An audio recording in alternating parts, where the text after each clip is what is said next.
Rikthehemi sërish së bashku në transmetim të drejtë për drejtë. Jemi tani në hapësirën të ftuarit të ditës. Me mua në studio është kolegu gazetar Gjergj Rebara, gazetar i BIR. Mirë se vini, kënaqësi të jemi së bashku në këtë bashkëbisedim.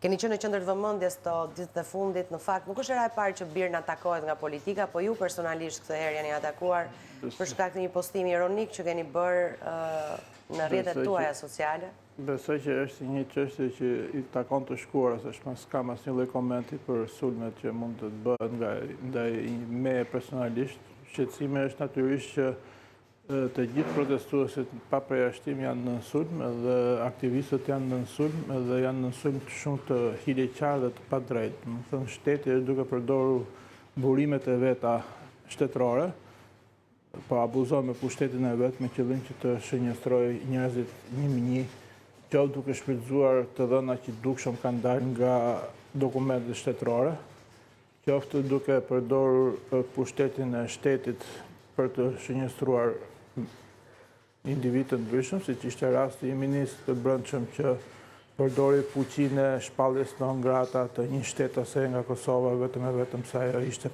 protestuese në Tiranë. Pra ka një dallim të madh mes debatit politik, protestuesit më pëlqejnë, që është çështje fund fare, është një çështje politike, dhe ka një dallim tjetër pastaj kur shteti përdor fuqinë ekzekutive të vet për të shënjestruar qytetarët, siç është rasti që sapo ju përmenda. Në këtë rast natyrisht që është shumë shqetësuese.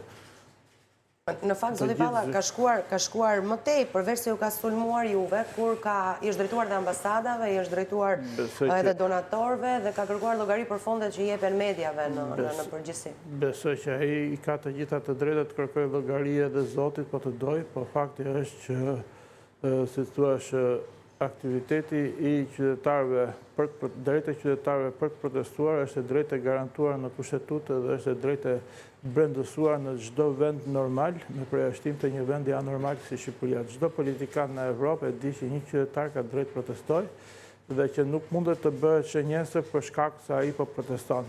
Mund të mos bim dakord për çfarë proteston, mund ta ketë shumë gabim për atë që po proteston, por nuk mund të thuash që ai është patjetër kriminal sepse po proteston, ai është patjetër me të shkuar kriminale.